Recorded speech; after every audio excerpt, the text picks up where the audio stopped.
Breaking news చూస్తున్నాం. రేవంత్ సర్కార్ కీలక నిర్ణయం తీసుకుంది. తెలంగాణలో భారీగా ఐఏఎస్లను బదిలీ చేశారు. ఇటు పంచాయత్ రాజ్, గ్రామీణాభివృద్ధి శాఖ ప్రత్యేక కార్యదర్శిగా Dana Kishore, Aarogyasri health care trust సీఈఓగా హనుమంతు, కార్మిక శాఖ సెక్రటరీగా దాసరి హరిచందన్ నియామకం. కీలక శాఖల సెక్రటరీలతో పాటు జిల్లా కలెక్టర్లను కూడా బదిలీ చేశారు. హైదరాబాద్ కలెక్టర్గా ప్రియాంక, సంగారెడ్డి కలెక్టర్గా ప్రతీక్ జైన్, నిర్మల్ కలెక్టర్గా భావేష్ మిశ్రాను నియమించింది ప్రభుత్వం. ముఖ్యమైన విభాగాలకు కొత్త అధికారులను నియమిస్తూ ఉత్తర్వులను జారీ చేసింది.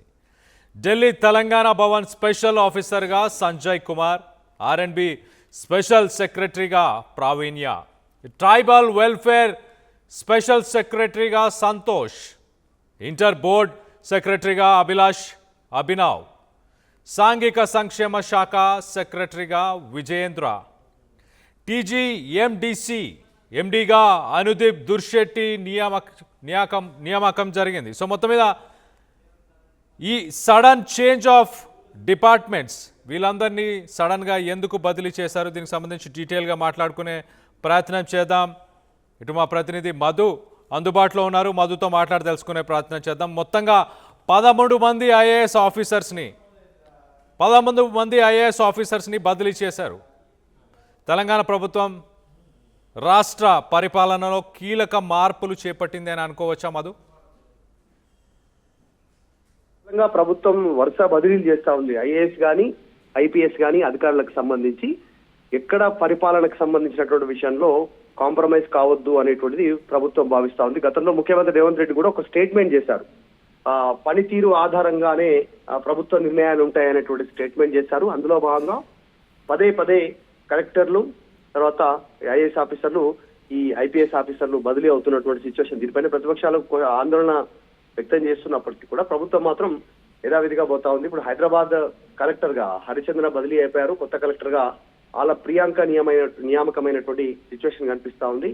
తర్వాత ప్రస్తుతం ఆమె కార్మిక శాఖ కార్యదర్శిగా బదిలీ అయ్యారు. జిహెచ్ఎంసీ లో జోనల్ కమిషనర్ గా ఉన్నటువంటి ఆల ప్రియాంక కొత్త హైదరాబాద్ కలెక్టర్ గా వచ్చినటువంటి సిచ్యువేషన్ కనిపిస్తా ఉంది. తర్వాత మొత్తం 30 మంది ఐఏఎస్ అధికారులు బదిలీ చేస్తూ ప్రభుత్వం నిన్న రాత్రి శనివారం రోజు ఉత్తర్వులు జారీ చేసింది.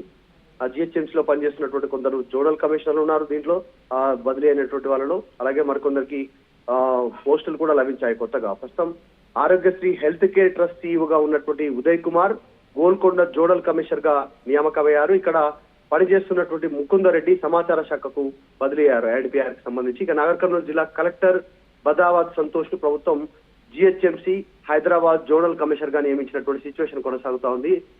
షేర్లింగంపల్లి జోనల్ కమిషనర్ గా బోర్కాడే హేమంత్ సహదేవరావు ములుగు జిల్లా కలెక్టర్ గా బదిలీ అయినటువంటి పరిస్థితి కనిపిస్తా ఉంది. ఇక ఎల్బీ నగర్ జోనల్ కమిషనర్ హేమంత్ కేశవ్ పాటిల్ ను నాగర్ కర్నూలు జిల్లా కలెక్టర్ గా ప్రభుత్వం నియమించింది. ఇక రాజేంద్ర నగర్ జోనల్ కమిషనర్ ముకుందును ఉట్నూరు ఐటీడీఏ ప్రాజెక్ట్ అధికారిగా బదిలీ చేశారు. మిర్యాలగూడ సబ్ కలెక్టర్ గా ఉన్నటువంటి నారాయణ్ అమిత్ మాలేటి చెల్లింగంపల్లి జోనల్ కమిషనర్ గా ఆయనను బదిలీ చేసినటువంటి పరిస్థితి ఉంది.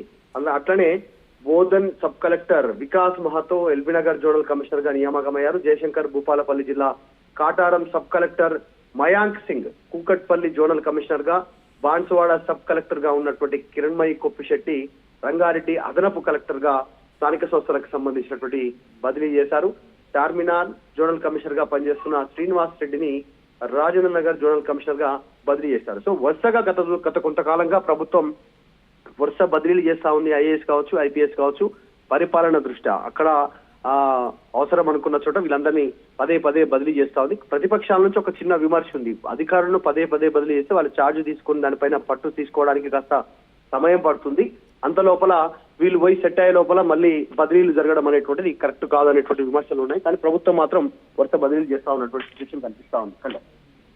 Right Madhu, thanks for the latest update. మొత్తం మీద తెలంగాణ మొత్తంగా 13 మంది ఐఏఎస్ ఆఫీసర్లను బదిలీ చేశారు. తెలంగాణ ప్రభుత్వం రాష్ట్ర పరిపాలనలో కీలక మార్పులని చెప్పొచ్చు. ఈ మేరకు 13 మంది ఐఏఎస్ అధికారులు బదిలీ చేస్తూ శనివారం ఉత్తర్వులను జారీ చేసింది. హైదరాబాద్ జిల్లా కలెక్టర్గా పనిచేస్తున్న దాసరి హరిచందన్ సహా పలువురు సీనియర్ అధికారులు, జిల్లా కలెక్టర్లు కొత్త బాధ్యతలు అప్పగించింది. ఇటు ప్రభుత్వ ప్రధాన కార్యదర్శి కె రామకృష్ణారావు, గవర్నర్ పేరుతో ఈ ఉత్తర్వులు జారీ చేశారు. దానికి సంబంధించిన లెటర్ని మనం చూస్తున్నాం. దీంట్లో అందరి డీటెయిల్స్ 13 మందికి సంబంధించిన డీటెయిల్స్ అన్నీ కూడా ఉన్నాయి. ఒకరు మొత్తంగా ఇటు చూస్తే సీనియర్ ఐఏఎస్ అధికారి సంజయ్ కుమార్ 1995 బ్యాచ్. ఆయనని ఢిల్లీలోని తెలంగాణ భవన్ స్పెషల్ ఆఫీసర్గా ఆయనని బదిలీ చేశారు. కార్మిక ఉపాధి కల్పన శాఖ ప్రత్యేక ప్రధాన కార్యదర్శిగా ఇటు దానా కిషోర్ 1996 బ్యాచ్. దాంతోపాటు సంజయ్ కుమార్ స్థానంలో పంచాయత్ రాజ్, గ్రామీణ అభివృద్ధి, గ్రామీణ నీటి సరఫరా శాఖ ప్రత్యేక ప్రధాన కార్యదర్శిగా ఆయనని నియమించారు. మరోపక్క ఈ బదిలీలో హైదరాబాద్ కలెక్టర్ దాసరి హరిచందన 2010 బ్యాచ్ బదిలీ ప్రధానంగా నిలిచింది. ఆమెను కార్మిక ఉపాధి కల్పన శాఖ కార్యదర్శిగా నియమించారు. దీంతోపాటు రెవెన్యూ శాఖ కార్యదర్శిగా కూడా ఆమెకు పూర్తిగా అదనపు బాధ్యతలను కూడా అప్పగించినట్టు తెలుస్తుంది. మరోవైపు ఖమ్మం కలెక్టర్ అనుదీప్ దురిశెట్టి ఐటీ శాఖ జాయింట్ సెక్రటరీగా బదిలీ చేశారు. గనులు మరియు భూగర్భ వనరుల శాఖ డైరెక్టర్గా Telangana minerals development corporation TGMDC VC and ఎండిగా పూర్తి అదనపు బాధ్యతలు ఇచ్చారు. Sangareddy collector P Praveenya 2016 batch. ఆమెని రవాణా రోడ్లు భవన R&B శాఖ స్పెషల్ సెక్రటరీగా, అలాగే Nirmal collector Abhilash Abhinav 2018 batch intermediate education director, అలాగే ఇంటర్ బోర్డ్ సెక్రటరీగా నియమించారు. ఇతర ముఖ్యమైన బదిలీలు మనం ఒకసారి చూస్తే పౌర సరఫరాల శాఖ డైరెక్టర్ జెండాగే హనుమంత్, అలాగే 2016 batch Hanumanth Aarogyasri health care trust సిఇఓగా బదిలీ చేశారు. ఇంటర్మీడియట్ ఎడ్యుకేషన్ డైరెక్టర్గా ఉన్న కృష్ణ ఆదిత్య 2014 బ్యాచ్. ఆయనని పరిశ్రమల వాణిజ్య శాఖ ప్రత్యేక కార్యదర్శిగా నియమించారు.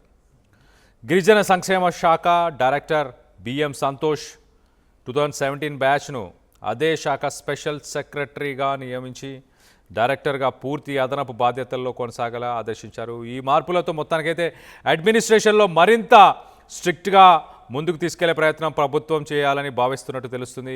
మిగిలిన అధికారులకు కూడా ఇంకా వివిధ శాఖల్లో కీలక బాధ్యతలు అప్పగించారు. మొత్తం మీద దీనికి సంబంధించి మీరేమనుకుంటున్నారు? మీ అభిప్రాయాలని కింద కామెంట్ రూపంలో తెలియపరచండి.